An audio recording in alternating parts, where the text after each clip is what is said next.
हिंदू समाज का हमेशा से संकल्प रहा और इसी संकल्प को देखते हुए महात्मा गांधी ने स्वतंत्रता संग्राम का मुख्य बिंदु गौ रक्षा का रखा था और यहां तक कहा था कि हम स्वराज्य के विषय को टाल सकते हैं लेकिन गौ रक्षा के विषय को नहीं टाल सकते। आचार्य विनोबा भावे ने गौ रक्षा के लिए केंद्रीय कानून बने, स्वयं इसके लिए आमरण अनशन भी किया था और पंडित दीनदयाल उपाध्याय जो जनसंघ के भाजपा के वैचारिक आधार हैं, उन्होंने स्पष्ट कहा था कि केवल और केवल गौवंश पर आधारित कृषि के माध्यम से ही भारत का भविष्य उन्नत बन सकता है। और ये वो भी समझते थे अगर गाय की हत्या होती रही तो गौवंश पर आधारित कृषि संभव नहीं है।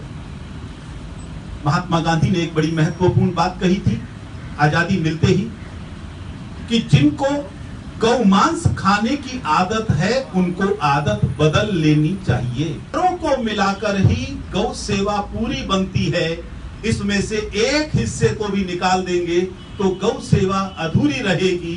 इसलिए गौ सेवा के लिए भी जरूरी है कि देश के सभी गौ सेवक ये मांग करें और कर भी रहे हैं कि देश में गौ हत्या रोकने के लिए कानून बनना चाहिए। दुर्भाग्य से पिछले कुछ दिनों से गौ रक्षकों को और गौ रक्षा के इस पावन काम को, इस पवित्र काम को बदनाम करने के लिए एक षड्यंत्र चला।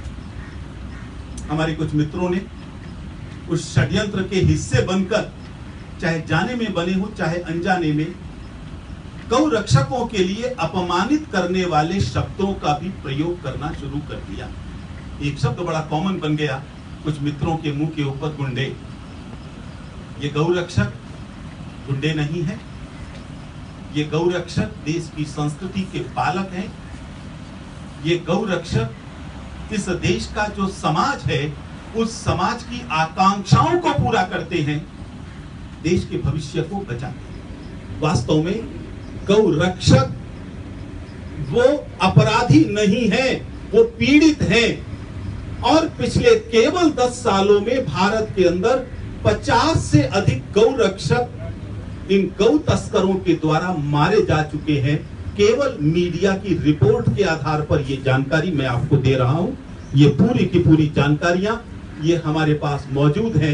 ये 200 पेज की फाइल ये आप ही लोगों के द्वारा छापी गई फाइल है जिसमें इन सब की जानकारियां दी है जिनको हम फील्ड से वेरीफाई करा चुके हैं। विश्व हिंदू परिषद का बड़ा स्पष्ट मत है कि गौ रक्षा के बिना ये सपने इन महापुरुषों के पूरे नहीं किए जा सकते और इसलिए केंद्र सरकार से हमारी मांग है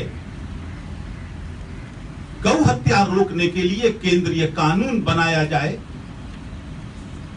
उसको सख्ती से लागू किया जाए, फिर किसी गौ रक्षक को संघर्ष करने की या सड़क पर उतरने की जरूरत नहीं पड़ेगी।